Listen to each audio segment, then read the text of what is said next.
Welcome to episode 15 of Confessions of an Indie Author. Sorry I missed last week. I really do try to do these weekly. They don't always work that way. Um, Last week was crazy.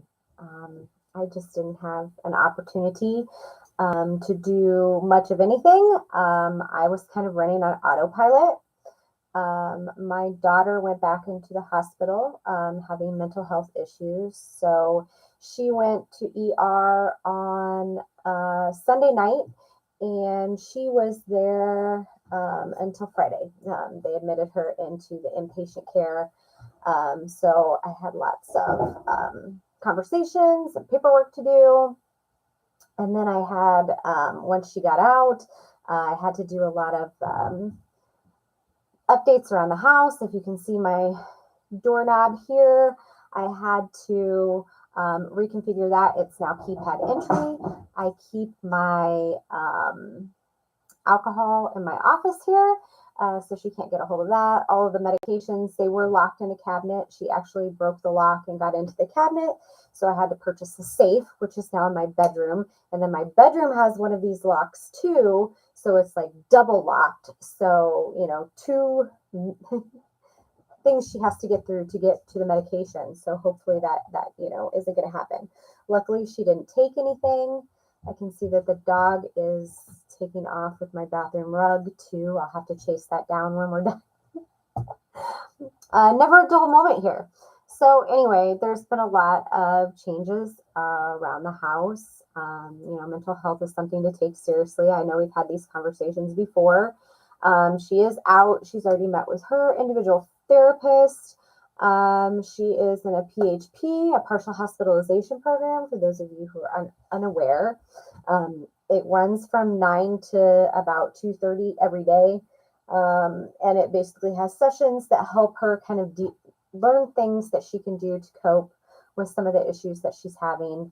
And hopefully it's that transition from hospital to regular life. It's just rather than going from like 0 to 60 in like 2 seconds, it gives you kind of that step down from hospitalization to partial hospitalization to, regular life and just having to meet a therapist every once in a while.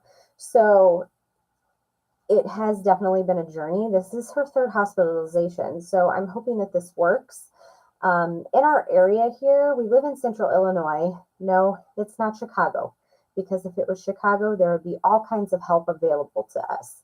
The problem is that we live near the Peoria area, and while it is kind of a metropolitan area, or maybe not metropolitan, urban area, while it is an urban area, there is not much in the way of help for adolescents, which honestly is pretty sad. So, I'm kind of, after her second hospitalization, I tried to find a program to get her into, and I looked at this virtual program. They did not accept, they did not accept my insurance. And then the other program that I looked at did not have a virtual option. And they asked if I would be willing to, drive to Chicago every day, which is 3 hours. So no, I can't drive to and from Chicago every single day to do this in person. It would have to be something virtual if there's not something in the area. And I can't pay for virtual if it's not in my network. I think they billed me, or they said it would be $800 per day plus whatever individual doctors cut charged. And I'm like, I can't pay that per day. So, I mean, healthcare in our country is, I don't even know. I'm extremely frustrated between Marcus and Lana and, everything else that's going on. I went to get a CT scan for Lana yesterday, and we waited for like 45 minutes, and they want you to show up 15 minutes early and check in. And then you end up waiting for like an hour just to see the doctor. So I think I'm going to start for the doctors who are chronically late. Like, it's okay to be late every once in a while, but the ones that are chronically late, I think I'm going to start sending an invoice. And I know I doubt that they'll pay it, But I just want to make it a point that, if you're going to take an hour of my time, you're going to require me to be there 15 minutes early. And if I'm not on time for my appointment, you're going to charge me. They charge either, I don't know if they really charge a late fee, but if you miss, they definitely charge you more for that. So I was going to look and see, okay, well, if you don't show up within half an hour of your appointment, they call that a no-show and they charge you for it. I'm going to say, if you don't see me within a half an hour, I'm going to call that a no-show and I'm going to charge you for it exactly what you would have charged me. So I think that's how I'm going to handle it, because I'm fed up. I really am. I get that things happen and people get behind schedule.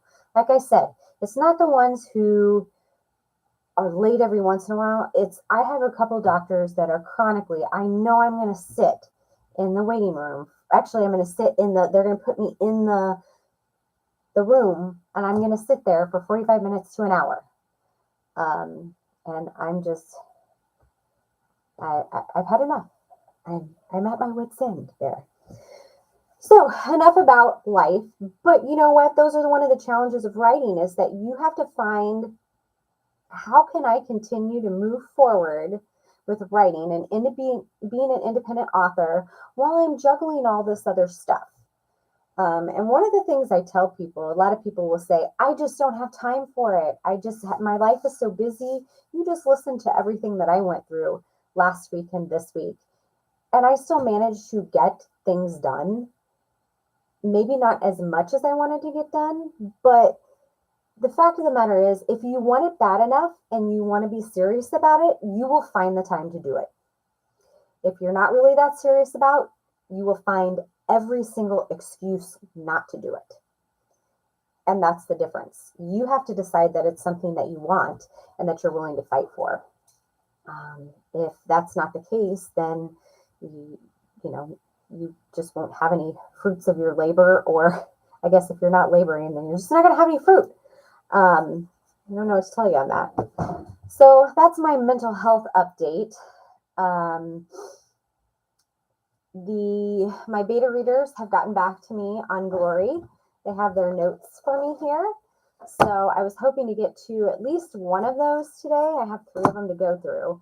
I was hoping to do one today. It looks like, since it's like 4:20, that's just not going to happen today. But maybe if I can do one today and Friday and then one over the weekend, I can get a new manuscript uploaded to Amazon, and I can order my copies, and hopefully I can have those ready for Marigold Festival, which is, I think it's let me see when it is. Is it the 11th and 12th of September? Let me just look. Nope, 10th and 11th of September. So I want to make sure that I have at least a 2-week, if not more, lead time on ordering these. Usually Amazon can get them to you in 2 weeks. However, there have been a couple times, and I will say mostly this was during height of pandemic, when everything was like, you just didn't know what you were going to get, when you were going to get, and how you were going to get it. I actually got printed books that were all messed up. They weren't right on the margins. They cut off part of the cover. It was just really sloppy work, and I had to, they gave me credit for those, and then they let me keep the books, so I just kind of gave those out as promos. They weren't terrible, but they weren't perfect either. I wasn't willing to charge somebody for that quality of printing. So that was the only time where the printing took longer than 2 weeks. And that was a big surprise to me, because I had a couple of events and I was like, oh my God, I'm not going to get these books in time. But I did email them and they did work with me on that. It's really hard to get a hold of somebody there. That is one of the challenges of the indie publishing. You're dealing with Amazon, who's, this billion-dollar company, trying to get a hold of a human being sometimes who can just flag something for you and help you out can sometimes be a challenge. But, I managed to get that done. So moral of the story is, give at least a 2-week. If you can give more of a lead time, to be sure that you have those books for when you need them. That's a good rule of thumb. At least it's my rule of thumb. So Glory is coming out very, very soon. I had good responses from beta readers. They did point out a couple of places that I might want to go back and just reread them and maybe kind of give a little bit more on that particular portion of the story. So I'm going to go back and look at that. Pre-order forever. I finished converting all of my Word documents to EPUBs and getting those sent off for a digital upload. So I sent those out. I think I sent them out last week on Friday, maybe. So those have been sent out. I don't think they've been actually uploaded to the cards yet, but I hope by Marigold they'll be uploaded. That should give them sufficient time. I'll just have to follow up and make sure, my email didn't get, or the package I sent didn't get buried somewhere. It's kind of strange the way the company does it. I have to send them a zipped file of everything and they upload it to the portal. I don't have direct access to the portal. And I guess that's, that's a security thing. Like, I kind of get how they do that. But at the same time, I just wish I could just log in and upload that right there. But it's not a thing I can do. So I'm just going to do it with their particular method and get those done. So it's not like I haven't got anything done. I just,